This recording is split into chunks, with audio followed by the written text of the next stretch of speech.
Avis vascular centre మన దేశంలోనే the best varicose vein hospital.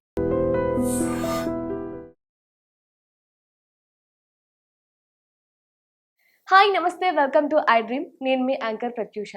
ఇప్పుడు వింటర్లో చాలా మందికి ఎక్కువగా ఫేస్ చేస్తున్న హెల్త్ ప్రాబ్లమ్స్ కోల్డ్, కాఫ్. అలాగే వీటితో పాటు చాలామంది ఈ మధ్య కాలంలో థైరాయిడ్ కావచ్చు, నిద్రలేమి మెయిన్గా, దీంతోపాటు రక్తపోటు, హార్ట్ అటాక్స్ ఇలాంటి వాటితో చాలా ఇబ్బందులు పడుతున్నారు. సో వీటన్నిటికీ యాక్యుపెంచర్లో మంచి వైద్యం ఉంది, అలాగే ఇన్స్టెంట్ రిలీఫ్ కూడా పొందవచ్చు అంటూ కూడా చెప్తున్నారు. ఈరోజు మనతో పాటు మన స్టూడియోలో దీని గురించి క్లియర్గా ఎక్స్ప్లెయిన్ చేయడానికి హీలర్ ఆక్యుపెంచరిస్ట్ జనార్దనచారి గారు ఉన్నారు. సో సార్తో మాట్లాడి మన విషయాలు తెలుసుకుందాం. నమస్తే సార్. నమస్తే అమ్మా. ఎలా ఉన్నారు? ఫైన్ అమ్మా, థ్యాంక్ యూ. సార్, మనకి వింటర్లో చాలా హెల్త్ ప్రాబ్లమ్స్ వస్తూ ఉంటాయి. మెయిన్గా కోల్డ్, కాఫ్, ఫీవర్ ఇవన్నీ వచ్చాయంటే వింటర్ వల్ల చెప్పొచ్చు, లేదంటే సీజన్ చేంజ్ అయితే కూడా వస్తూ ఉంటాయి. సో ఎందుకు అంటారు? అంటే మనం తీసుకున్న ఫుడ్ వల్లనా, లేదంటే సీజన్ చేంజ్ వల్ల అంటారా? అమ్మా, యాక్చువల్గా ఆక్యుపంక్చర్ ఏం చెప్తుందంటే దీనికి ప్రధానంగా 2 కారణాలు ఉంటాయి. ఓకే. ఒకటి, ఏదైనా ఒక సీజన్ నుంచి ఇంకో సీజన్ మారినప్పుడు ఒక పర్సన్ ఇన్ఫ్లుయెన్స్ గురవుతున్నారు, లేదా దాని ప్రభావానికి లోనయ్యి ఒక అనారోగ్యాన్ని తెచ్చుకుంటున్నారు అంటే ప్రధానంగా ఒక కారణం ఏంటంటే ఇమ్యూనిటీ తక్కువ ఉందని అర్థం. ఫర్ ఎగ్జాంపుల్, మనం ఇప్పుడు వింటర్లో ఉన్నాం. ఓకే. వింటర్లో ఉన్నామంటే అంతకుముందు ఉన్నటువంటి రైనీ సీజన్ నుంచి వింటర్ వస్తుంది, దాని తర్వాత వచ్చేది సమ్మర్ సీజన్ వస్తుంది. సో ఒక సీజన్ నుంచి ఇంకో సీజన్ మారే క్రమంలో ఆ ఏర్పడేటటువంటి వాతావరణ మార్పుల్ని అతను తట్టుకోలేకపోవడం వల్ల, ఆ ఇమ్యూనిటీ తక్కువగా ఉండడం వల్ల ఇమ్మీడియట్గా ఆ చిన్న చిన్న సర్ది, జ్వరము, కోల్డ్, బాడీ పెయిన్స్, హెడ్ఏక్ లాంటివి వస్తాయి. ఇది ఒక రీజన్. రెండవది ఏంటంటే, మనం ఇంకొక మేజర్ చెప్పేది ఏంటంటే, ఎప్పుడైనా సరే ఒక దశలో చేసిన పొరపాట్లు రెండవ దశలో కనిపిస్తాయి. ఫర్ ఎగ్జాంపుల్, ఇంకా కొంచెం బ్రాడ్గా చెప్పాలంటే, బాల్యంలో కనుక కరెక్ట్గా ఫౌండేషన్ లేకుంటే, ఏది డయట్ కానీ, మన జీవన విధానం కానీ, అలవాట్లు కానీ బాల్యంలో సరిగ్గా లేకపోతే, బాల్యంలో సరిగ్గా చదువుకోకపోతే అనుకుందాం, చేయకపోతే దాని ప్రభావం యవ్వనంలో కనిపిస్తుంది కదా. యవ్వనంలో ఇబ్బంది పడతాడు, ఉద్యోగం రాదు, అన్ఎంప్లాయ్మెంటు, స్ట్రగుల్, ఇక రకరకాల సోషల్ ఇబ్బందులు, ఎకనామికల్ అన్నీ వస్తాయి. అట్లనే యవ్వనంలో చేసే మిస్టేక్స్ కొన్ని ఉంటాయి వయసులో ఉన్నప్పుడు, ఆ ప్రభావం వృద్ధాప్యంలో కనిపిస్తుంది. సో దీన్ని బట్టి ఆక్యుపంక్చర్ ఏం చెప్తుందంటే, ఇప్పుడు మీరు ఏదైనా పొరపాటు చేస్తే నేను ఇప్పుడు బాగానే ఉన్నానే అనుకుంటాం, కానీ నెక్స్ట్ ఇంకో సీజన్ వస్తుంది.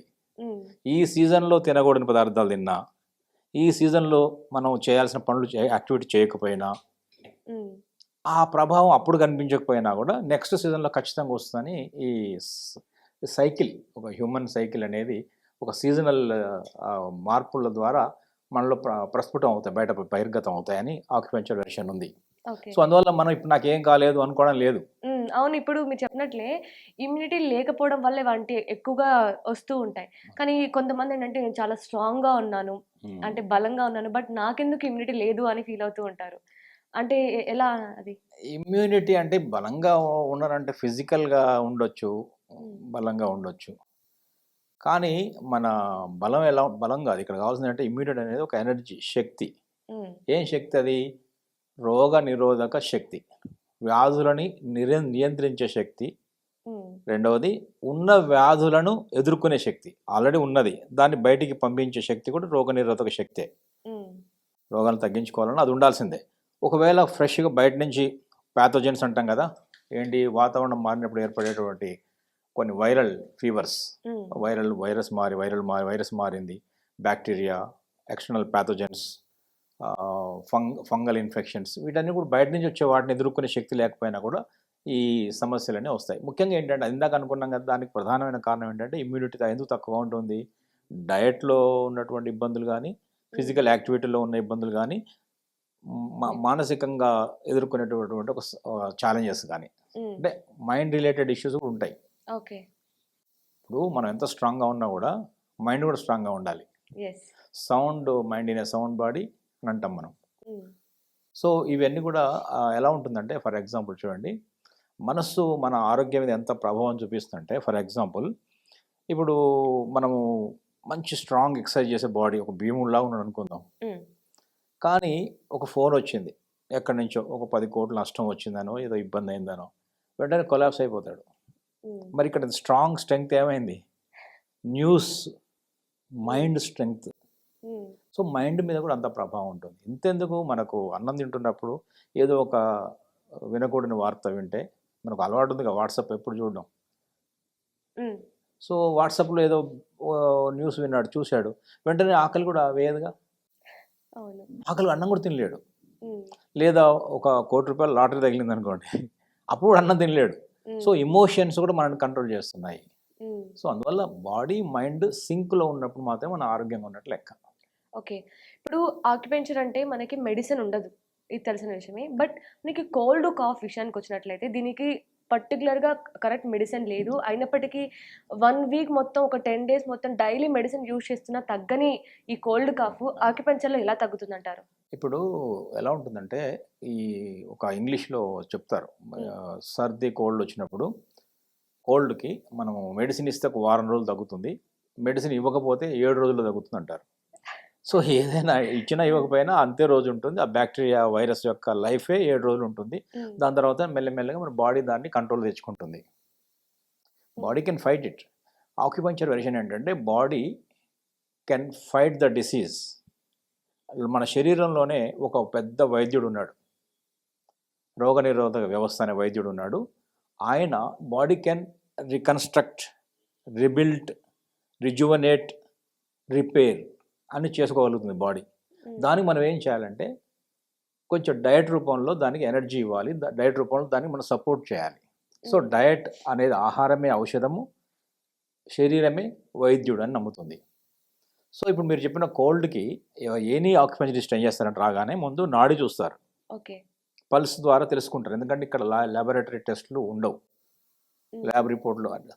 ఏది కోల్డే కాదు, కోల్డ్ అంటే చూడగానే కనిపిస్తుంది, అది వేరు. బట్ మిగతా ఇప్పుడు థైరాయిడ్ ఉంది, కనిపించదు, డయాబెటీస్ ఉంది, అలాంటి వాటికి ఏంటంటే వాళ్ళు ల్యాబ్ రిపోర్ట్ తీసుకొని వస్తారు. ఇక్కడ మన ఆక్యుపెంచరిస్ట్ ఏం చేస్తారంటే, ల్యాబ్ రిపోర్ట్ మీద ఎక్కువ డిపెండ్ కారు. నాడి ఏ ప్రాబ్లం అయినా సరే, ముఖ్యంగా నేనైతే మా స్కూల్ మేము నేర్చుకుంది కానీ మా గురువు గారు మాది ఏంటంటే, పేషెంట్ చెప్పిన దాన్ని మేము ఎక్కువ వినం. ఎందుకంటే ఆ ఇన్ఫ్లుయెన్స్ గురి అవుతామేమో భయం. ముందు నాడి మీదనే డిపెండ్ అవుతాం. ఏం చెప్తున్నారు అనేది విన్నా కూడా దానికి ప్రయారిటీ ఇవ్వకూడదు. ఒకవేళ ప్రయారిటీ ఇస్తే వాళ్ళు చెప్పిన సిమ్టమ్ చెప్తారు, ఇక్కడ నొప్పి ఉంది, ఇక్కడ నొప్పి ఉంది, ఇక్కడ ఆకలి వేయట్లేదు, ఆకలి వేస్తుంది, నిద్ర పట్టట్లేదు, మోషన్ అవుతుంది, ఏదో సిమ్టమ్ చెప్తున్నారు. ఆ సిమ్టమాటిక్ ట్రీట్మెంట్ ఇస్తాం అప్పుడు మనం. సిమ్టమాటిక్ ట్రీట్మెంట్ కన్నా రూట్ కాజ్ ఒకటి ఉంటుంది, ఎందుకు వచ్చిందనే రూట్ కాజ్ ట్రీట్మెంట్ ఉంది. సో అందువల్ల నాడి ద్వారా రూట్ కాజ్ తెలుసుకుంటే అక్కడ చేసి సరిపోతుంది అనేది నమ్ముతాం మేము.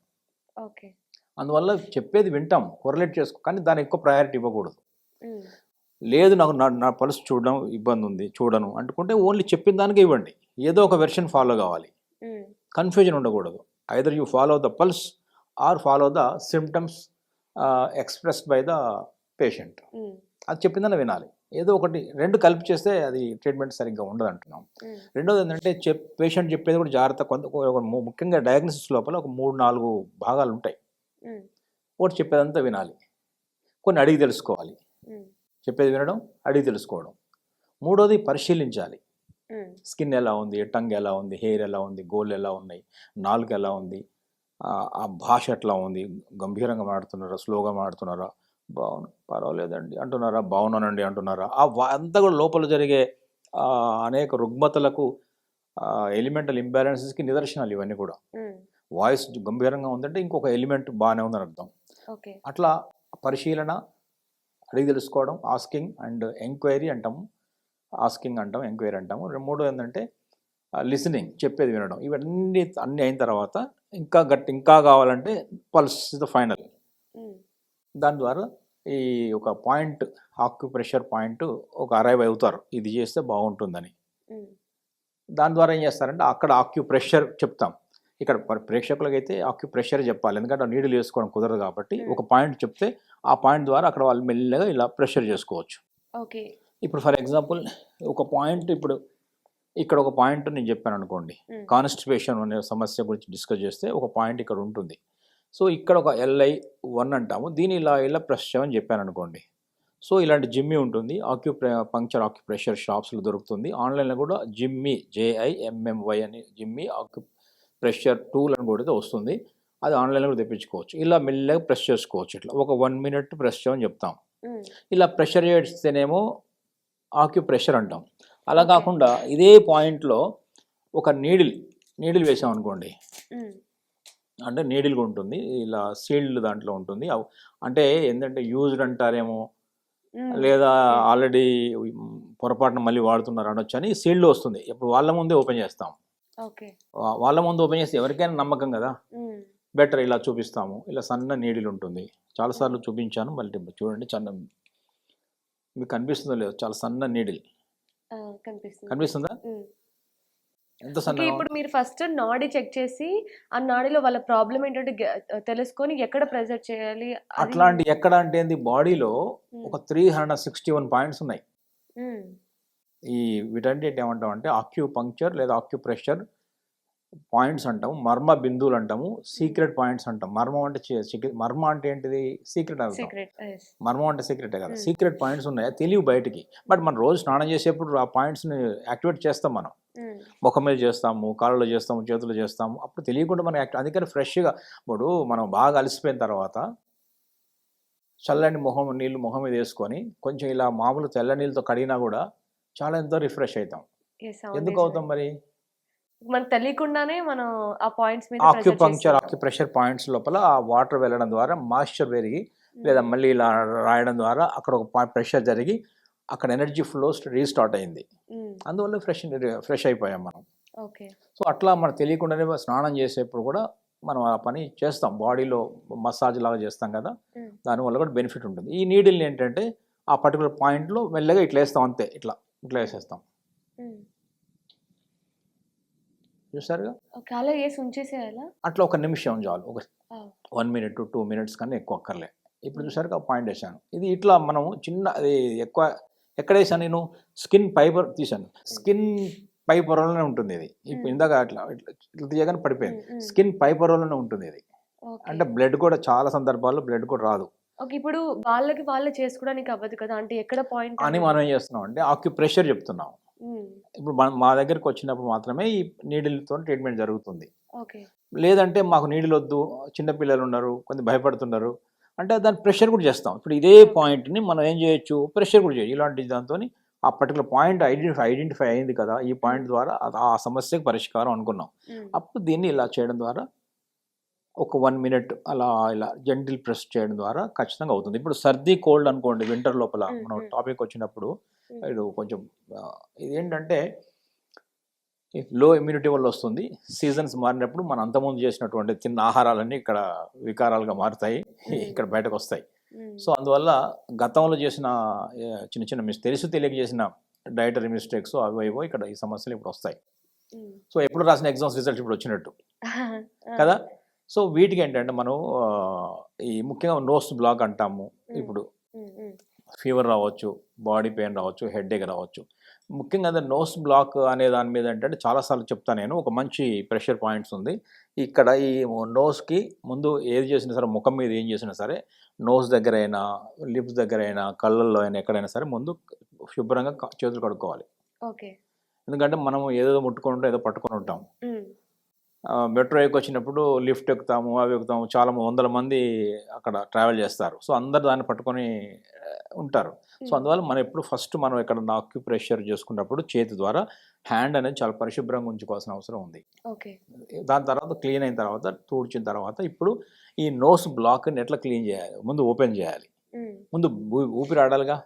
అప్పుడు ఇక్కడ నుంచి ఇక్కడ కనబడుతుందో, ఇక్కడ నుంచి కొంచెం కిందికి వచ్చినప్పుడు ఈ గ్రూలో ఇక్కడ చిన్న గ్రూ లాగా అనిపిస్తుంది. ఇలా చేసుకోవచ్చు. ఫస్ట్ ఓపెన్ అవుతుంది. కోల్డ్ ముందు నోస్ బ్లాక్ క్లియర్ అవుతుంది. ఎవరైనా సరే ఇప్పుడు మనం చూసేవాళ్ళు నోస్ నా బ్లాక్, ఇది బ్లాక్ ఉంది అనుకున్న వాళ్ళు ఇలా చేసి చూడండి. క్లాక్ వైజ్ చేయండి, క్లాక్ వైజ్ ఇప్పుడు క్లాక్ వైజ్ చేయండి. క్లాక్ వైజ్ ఇట్లా ఇన్స్టెంట్ గా రిలీఫ్ వస్తుంది. ముందు ఓపెన్ అవుతుంది, నోస్ క్లియర్ అవుతుంది. ఇది ఒకటి. ఇది LI20 గూగుల్ చేసినా కూడా చేసుకోవచ్చు. ఈ పాయింట్ పేరు ఏమంటాం అంటే లార్జ్ LI20 పాయింట్ అంట దీన్ని. ఓకే. LI20 అనే పాయింట్ చేసుకోవడం ద్వారా ముందు నోస్ క్లియర్ ఓపెన్ అవుతుంది, బ్రీత్ అనేది చేసుకోగలుగుతారు. ఇది కాఫ్కి సార్? ఇప్పుడు కాఫ్ ఉందనుకోండి, కాఫ్ అంటే ముందు బ్రీతింగ్ క్లియర్ అయిందంటే కొంచెం కాఫ్ కూడా కంట్రోల్ అవుతుంటుంది. బట్ దానికి కూడా ఏం చెప్పొచ్చు అంటే ఒకవేళ ఇప్పుడే స్టార్ట్ అయింది అనుకున్నప్పుడు ఈ పాయింట్ చేయొచ్చు. ఓకే. ఇందాక ఈ ఇండెక్స్ ఫింగర్, ఈ గోరు, బొటనవేలు వైపు, ఇక్కడ ఈ మార్జిన్లో ఈ గోరు యొక్క కార్నర్లో కనిపిస్తుందా? ఇప్పుడు ఇది గోరమ్మా. ఓకే. కనిపిస్తుంది, అర్థమైంది. ఎగ్జాక్ట్గా ఈ గోరు ఈ వైపు కార్నర్లో ఇది పాయింట్.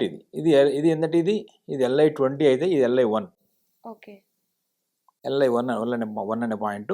ఈ పాయింట్లు చేసుకోవడం ద్వారా కూడా ముందు ఆ బ్రీతింగ్ కొంచెం కాఫ్ లాంటివి కంట్రోల్ అవుతాయి. ఓకే. కొంచెం ఎక్కువ కాఫ్ ఉందనుకోండి, అప్పుడు ఏం చేయాలంటే బొటనవేలు దగ్గర రావాలి, ఈ వేలు దగ్గర రావాలి. వచ్చి ఇప్పుడు ఈ వేలు ఇటు చేసాం కదా, ఇక్కడ చేయాలి, ఇక్కడ ప్రెషర్ చేయాలి. ఇప్పుడు మనకి కాఫ్ లో కూడా 2 డిఫరెంట్ కాఫ్స్ ఉంటాయి. ఏంటంటే మనకి డ్రై కాఫ్, డ్రై కాఫ్ కూడా ఉంటుంది. సో రెండిటికి సేమ్ ట్రీట్మెంట్? డ్రై కాఫ్ ఏదైనా ఎందుకు వస్తుందంటే బేసిక్గా మనం అర్థం చేసుకోవాల్సింది లంగ్ ఎనర్జీని ఇంప్రూవ్ చేయాలి. లంగ్ ఎనర్జీ కనుక సరిగ్గా లేకపోతే ఈ లోపల పేరుకున్నటువంటి కఫము బయటికి రాదు. ఫ్లెమ్ కానీ కఫం కానీ వాట్ ఎవర్ ఎక్స్టర్నల్ వేస్ట్ అంతా కూడా లంగ్స్లో కొంత అక్యుములేట్ అయింది. అందువల్ల బయటికి పంపలేకపోతుంది. లంగ్స్లో కావచ్చు, ఇక్కడ క్యావిటీస్లో కావచ్చు. క్యావిటీస్లో అయినప్పుడేమో సైనస్ లాగా బ్రీతింగ్ ఇష్యూస్ వస్తాయి. లంగ్స్లో అయినప్పుడు ఏంటంటే ఇంకొంచెం పెద్ద పెద్ద సమస్యలుగా దారితీస్తాయి. కాఫ్ కానీ ఇదంతా కూడా ఈ ఫ్లెమ్ పేరుకుపోవడమే. దాన్ని లంగ్స్ ఎనర్జీ ఎప్పుడైతే పెరుగుతుందో అది వెంటనే బయటికి పంపించగలుగుతుంది. ఎక్కువ ఇమ్యూనిటీ ఉన్నప్పుడు ఒక సమస్య రాగానే దాన్ని బాడీ పరిష్కరించుకుంటుంది. అప్పుడు లో ఇమ్యూనిటీ వల్ల ఏంటంటే అది లోపల పేరుకుపోయింది. ఈ సీజన్లో ఏంటంటే ట్రిగ్గర్ అయింది. దాన్ని మనం ఏం చేస్తున్నాం అంటే మళ్ళీ ఇది LU11 అంటాము. ఇది మంచి పాయింట్ లంగ్లో, ఇది లార్జ్ ఇంటెస్టైన్లో. సో ఈ లార్జ్ ఇంటెస్టైన్ పాయింట్ కానీ ఈ లంగ్ పాయింట్ కానీ చేసినప్పుడు మళ్ళీ లంగ్ ఎనర్జీ రిస్టోర్ అవుతుంది. ఆ వేస్ట్ని తాను ఎనర్జిటైజ్ అయ్యి లంగ్ బయటికి పంపించే శక్తి వస్తుంది. అప్పుడు ఇట్ థ్రోస్ అవుట్. అప్పుడు ముక్కు కారణం స్టార్ట్ అవుతుంది. ఏంటంటే మీరు చెప్పారు ఇలా అన్న తర్వాత ముక్కు ఇంకెక్కువ కారణం మొదలైంది కదా అంటారు. ఎక్కువ వేస్టేజ్ మొత్తం బయటకు వచ్చేస్తుంది. వేస్ట్ అయితే బయటకు వస్తుంది. ఎక్కువ నోసల నుంచే కాకుండా ఫ్లెమ్ నోట్లో నుంచి వస్తుంది, పొద్దున్నే సర్ది ఎక్కువ అవుతుంది, వెళ్ళిపోతుంది అంటే వెళ్ళనియండి. ఓకే. ఇప్పుడు రాకుండా కూడా ఈ ట్రీట్మెంట్ తో ఆపొచ్చు కదా సార్? అంటే ముందే చేసుకోవడం వల్ల రాకుండా ఉంటుందా? రాకుండా అంటే ఊరికే జనరల్గా రెగ్యులర్గా ఇలా చేసుకోవడం ద్వారా లంగ్ ఎనర్జీ బ్రీతింగ్ పెరుగుతుంది, లార్జ్ ఇంటెస్టైన్ మోషన్ క్లియర్ అవుతుంది. చాలా ఇప్పుడు మోషన్ అయినా వేస్టే, అక్కడ పేరుకుంటుంది, సమస్యలు వస్తున్నాయి. లంగ్లో వేస్ట్ పేరుకుంటే ఇక్కడ సమస్యలు వస్తున్నాయి. అంటే వ్యర్థ పదార్థాలు బయటికి వెళ్ళాల్సినవి వెళ్ళకుండా శరీరంలో ఎక్కడో దగ్గర పోగుపడడాన్నే రోగం అంటున్నాం. ఆ వ్యర్థాలని బయటికి పంపించే విధానాన్నే చికిత్స అంటున్నాం. ఓకే. సో ఇప్పుడు మనకి వింటర్లో ఇలాంటి ప్రాబ్లమ్స్ అని రాకుండా ఎలాంటి ఫుడ్ తీసుకోవాలి, ఎలాంటి ఫుడ్ తీసుకోకూడదు అంటే ఏం చెప్తారు? ఫుడ్ విషయానికి వచ్చినప్పుడు కొంత జాగ్రత్త. ఎందుకంటే మేము ఆక్యుపెంచర్లో ఆహారమే ఔషధం అని చెప్తున్నాం. ఔషధం మందులు ఉండవు కాబట్టి ఫుడ్ యాజ్ మెడిసిన్. ఇప్పుడు మనం ఫుడ్ కనుక కరెక్ట్గా పద్ధతి ప్రకారం తీసుకుంటే మన ఔషధాలు మింగాల్సిన పని లేదు. కానీ ఆహారాన్ని కనుక ఇష్టం వచ్చినట్టు బిర్యానీలు అర్ధరాత్రి అపరాత్రి ఎప్పుడు పడితే అప్పుడు ఎంత పడితే అంత ఎలా పడితే అలా తింటే అప్పుడు ఔషధాలని ఆహారంగా తీసుకోవాల్సి వస్తుంది. ఇదే అన్నం లాగా మింగాల, మందుల్ని అన్నం లాగా మింగాల్సి వస్తుంది కదా. అందుకని అన్నాన్ని ఔషధంగా తీసుకోవాలి, లేదా ఔషధాలను ఆహారంగా తీసుకోవాల్సిన పరిస్థితి వస్తుందని చెప్తున్నాం. సో అంటే మీరు ఫుడ్ని మెడిసిన్ లాగా మంచిగా తీసుకుంటే పద్ధతి ప్రకారం తీసుకుంటే అది అమృతం, ఫుడ్ మెడిసిన్ లాగా పనిచేస్తుంది. Otherwise you have to take medicines instead of food అని చెప్తున్నాం. సో ఎలా తీసుకోవాలి అంటే ఎప్పుడు తిన్నా కూడా థంబ్ రూల్ ఏంటంటే ఆహారాన్ని నమిలి తినాలి. చాలా ఇంపార్టెంట్ రూల్ ఇది, థంబ్ రూల్ ఇది, అందరు గుర్తుపెట్టుకోవాలి. ఫాస్ట్ తినేవాళ్ళు ఇప్పుడు ఎక్కువయ్యారు. ఇదంతా కూడా ఫాస్ట్ యుగం. ఉమ్. ఫాస్ట్ ఫుడ్స్, అన్నిట్లో ఫాస్ట్ రిజల్ట్స్, ఉమ్. ఫాస్ట్ ట్రాక్ అంతా ఫాస్ట్లో ఉన్నాం. సో అందువల్ల సమస్యలు వస్తున్నాయి. తినే విషయంలో మాత్రం ఫాస్ట్ వద్దు. ఉమ్. ఫాస్ట్ ఫుడ్స్ తినొద్దు, ఫుడ్ ఫాస్ట్గా తినొద్దు అని చెప్తున్నాం. ఉమ్. ఓకే, ఫుడ్ని ఫాస్ట్ తిన్నా, ఫాస్ట్ ఫుడ్ తినద్దు, ఫాస్ట్ గా ఫుడ్ తినద్దు. ఫాస్ట్ ఫుడ్ తినొద్దు. ఈ రెండు కూడా అదే రిజల్ట్స్ వస్తాయి, ఒకే రిజల్ట్స్ వస్తాయి. ఇంట్లో చేసిన ఫుడ్డే కదండి అయినా కూడా ఫాస్ట్ ఫుడ్ లాగా అవుతుంది. ఎప్పుడు if you eat the food food fast. Speed. So fast తినగానే చెప్తాను, మెల్లగా నమిలి తినాలి ఒకటి. ఓకే. రెండవది, తినాల్సిన టైమింగ్స్ ఉన్నాయి కదా. ఉమ్. ఉదయం 9-11 మధ్యలో అసలు తినకూడదు. అవునా. 9-11 మధ్య తినకూడదు. 9-11 మధ్యలో తినకూడదు ఉదయం. మళ్ళీ చెప్తున్నాను, ఇప్పుడు మరి చెప్పిన ఎప్పుడు తినాలి సార్? 9 ముందు బ్రేక్ఫాస్ట్ చేయాలి. ఓకే. 7-9 మధ్యలో బ్రేక్ఫాస్ట్ చేయొచ్చు. ఉమ్. అది Lunch? Breakfast stomach time. Um. Lunch అయితే మనకు 12:30, 1:30 ఆ ప్రాంతంలో చేయొచ్చు. ఉమ్. రాత్రి భోజనం 7:30 సూర్యాస్తమయం అటు ఇటు చేసేయచ్చు. ఓకే. అప్పుడు ఇది చాలా ఇంపార్టెంట్. తర్వాత ఎంత తినాలి? ఎంత తిన్నా కూడా కొంచెం కడుపులో ఒక 10%, 15% గ్యాప్ ఉంచాలి. ఉమ్. ఇక్కడ దాకా మింగొద్దు, ఓకే. బయటకు వచ్చేస్తుంది. బాగున్నా కూడా ఉమ్. ఎంత తినాలో కాదు, ఎక్కడ ఆపాలో తెలిసినవాడు గొప్పవాడు. ఉమ్. ఎక్కడ నెగ్గాలో కాదు, ఎక్కడ తగ్గాలంటామే. ఆ టైప్లో ఈ డైలాగ్ చెప్పాలంటే ఇక్కడ ఎక్కడ ఆపాలో తెలియాలి మనకు. ఉమ్. కొంచెం ఆపగలగాలి, ఇక్కడ ఆపేయాలి. 10% గ్యాప్ ఉంది, 15% గ్యాప్. ఓకే. మళ్ళీ ఎవరైనా వచ్చి ఏదన్నా మనకు ఒక మంచి స్వీట్ కానీ ఇస్తే తినే ఓపిక ఉండాలిగా, గ్యాప్ ఉండాలిగా. అబ్బో ఇక నా లాభం లేదన్నది అంటే ఆ గ్యాప్ పెట్టుకోవాలి. ఉమ్. అదొకటి. ఇక మూడో ఎప్పుడు తినాలో చెప్పాము, ఎలా తినాలో చెప్పాము, ఎంత తినాలో చెప్పాము. ఉమ్. ఏ ఫుడ్ తినాలనేది అందరు చెప్తూనే ఉన్నారు. ఉమ్. బేకరీ ఫుడ్ వద్దని కదా, ఉమ్. ఫాస్ట్ ఫుడ్స్ వద్దని, తర్వాత ఈ మైదాలు. ఇప్పుడు బనానా కూడా మనం తిన్న తర్వాత అంటే ఫుడ్ తిన్న తర్వాత బనానా తింటే మనకి మంచిగా డైజెస్ట్ అవుతుంది, మంచిదని చెప్తూ ఉంటారు. కానీ అది కొంతమంది ఏంటంటే నైట్ తిన్న తర్వాత బనానా తినకూడదు అని చెప్తుంటే నిజమేనా? అంటే చాలామంది ఏం చెప్తారంటే యాక్చువల్లీ ఇది బనానా విషయంలో వచ్చినప్పుడు అసలు యాక్చువల్లీ ఏ ఫ్రూట్స్ కూడా ఉమ్. భోజనం తర్వాత ఫ్రూట్స్ తినకూడదు. తినకూడదు. ఓకే. భోజనానికి ముందు తినాలి ఫ్రూట్స్.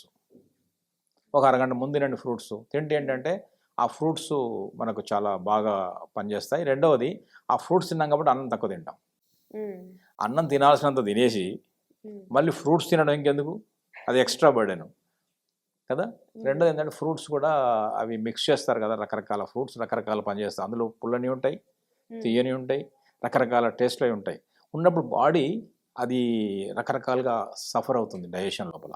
ఉమ్. సో ఒకసారి తిన్నప్పుడు ఒక రకం ఫ్రూట్స్ తినడం మంచిది కదా, ఉమ్. అంత మిక్స్ చేసి గందరగోళం చేయడం కన్నా కూడా. ఉమ్. సో సింపుల్ ఫుడ్ ఇవ్వడం మంచిది. ఎప్పుడైనా సరే స్టమక్ని కన్ఫ్యూజ్ చేయకూడదు. ఒకేసారి వేడి పదార్థం బిర్యానీ, కూల్ డ్రింక్ చల్లది, వేడి బిర్యానీ, ఈ రెండు ఇవ్వడం వల్ల పొట్ట కన్ఫ్యూజ్ అవుతుంది. అట్లనే తీయని పదార్థాలు ఒకసారి, పుల్లని పదార్థాలు ఒకసారి ఇవ్వడం కూడా మంచిది కాదు. అట్లనే వేడి చల్లదని అనుకున్నట్టే విరుద్ధ ఆహారాలు ఇవ్వద్దని చెప్తున్నాం. ఓకే. సింపుల్ ఇస్తే సింపుల్గా పనిచేస్తుంది కదా. ఓకే. ఇప్పుడు జలుబు కావచ్చు, జ్వరానికి కావచ్చు, ఈవెన్ దగ్గు కావచ్చు, మీరు నాడి చెక్ చేసి వాళ్ళ పల్స్ ఎలా ఉంది దాన్ని బట్టి మీరు ఎక్కడ ప్రెజర్ చేయాలో పాయింట్ చెప్తారు. కరెక్ట్. అంతేనా? అంటే ఇంకొకటి నీడిల్తో వాళ్ళు చేసుకోవడానికి కుదరదా? ఎంత డెప్త్కి వేయాలి, ఎక్కడ వేయాలి, అంత వాళ్ళకి కన్ఫ్యూజన్ ఉంటుంది. కాబట్టి నీడిల్ అనేది అసలు అది ఎవరికి వాళ్ళు వేసుకోవడం కుదరదు. ఇప్పుడు నాకు నీడిల్ నేనే వేసుకోను. ఓకే. డైరెక్ట్‌గా మిమ్మల్ని సంప్రదించడం మంచిది. ఇంకొక ఆక్యుపంచరిస్ట్తోనే అడుగుతా నేను. మా ఫ్రెండ్ వస్తారు, ఆయన నా నాడి చూస్తారు, నాకు నీడిల్ వేస్తారు. వారానికి ఒకసారి సెల్ఫ్ హీలింగ్ చేసుకుంటాం మేము. ఓకే. నేను ఆయన చేస్తాను. నాకు నేనే నీడిల్ వేసుకుంటే కొంచెం ఇబ్బంది పడతాను. కొన్ని చోట్ల అందవు కూడా. ఇప్పుడు ఇక్కడ నీడిల్ వేయాలి, అందదు కాళ్ళల్లో. ఇక్కడ కొన్ని చోట్ల ఇబ్బంది ఉంటుంది, ఇబ్బంది నాకు చూసుకుని వేయలేను కదా. సో అందువల్ల నీడిల్ వద్దు. ప్రెషర్ చేసుకోండి. ఇంకా ప్రెషర్ డౌట్ ఉందనుకోండి, ట్యాపింగ్ చేసుకోవచ్చు. ఓకే. ట్యాప్ చేసుకోవచ్చు. ఈ ఆప్షన్ కూడా ఉంది. ట్యాప్ చేసుకోవచ్చు. ఇప్పుడు కింద చెప్పిన కదా, ఇప్పుడు ఈ పాయింట్ దొరకట్లేదు ఏంటంటే ఇది మొత్తం ఈ ఫింగర్ అంతా ఇలా అండి, కన్ఫ్యూజన్ లేదు కదా. ఏం మనకి ఆ పాయింట్ ఎక్కడ హిట్ అవుతుంది కదా. అట్లా ఇది దొరకలేదు పాయింట్, మొత్తం ఈ ఫింగర్ మొత్తం పెద్ద బొటన వేలు అంతానండి. బొటన వేలు ఎలా అన్నా కూడా ఏమవుతుందంటే ఇట్ ఈస్ హెడ్. కాబట్టి ఇక్కడున్న తలనొప్పి, ఇక్కడున్న బాధలు కూడా తగ్గిపోతాయి. ఇక్కడ బ్లడ్ సర్క్యులేషన్ కూడా పెరుగుతుంది. సో మనం ఓకే, అయితే మన బాడీలో వచ్చే ప్రాబ్లమ్స్ కి మన బాడీలోనే సొల్యూషన్ ఉంది, అది మన బాడీ చేసుకోగలుగుతుంది. అది చేసుకోవడంలో ఇబ్బంది పడినప్పుడు మాత్రమే మనం దానికి కొంచెం అసిస్ట్ చేయాలి. ఓకే, అంటే దానికి ఆహారం ఇవ్వాలా, దానికి రెస్ట్ ఇవ్వాలా, దానికి ఎలాంటి ఇబ్బంది కలగని పదార్థాలు ఇవ్వాలనేది చూసుకోవాలి. ఓకే, అప్పుడు మనం ఖచ్చితంగా మన సెల్ఫ్ హీలింగ్ అని సాధ్యం అవుతుంది. సెల్ఫ్ హీలింగ్ అని చాలా better. Okay. Thank you so much sir, చాలా చక్కగా చెప్పారు. నమస్తే అమ్మా. And for more videos, Please subscribe to iDream. Please subscribe to iDream. Please subscribe iDream. And please subscribe to iDream. For more videos, subscribe to iDream. please like, share, and subscribe to the channel. Congratulations, iDream. Subscribe to iDream. Subscribe to iDream. So subscribe to iDream Media. iDream కి iDream team అందరికి huge congratulations. Please subscribe iDream Media. Please subscribe to iDream. Subscribe iDream. Please subscribe to iDream. iDream అంటే నా కళల ఛానల్ను subscribe చేసుకున్నారు, నోరు తిరుగుతలేదు, మీరైతే గంట గుర్తు కొట్టండి. For more such videos, please subscribe to iDream. Subscribe to iDream. Please subscribe to iDream. Please subscribe iDream Media. Please do subscribe to iDream. Please subscribe to iDream Media. For best entertainment and information, please subscribe iDream. And don't forget to subscribe to iDream.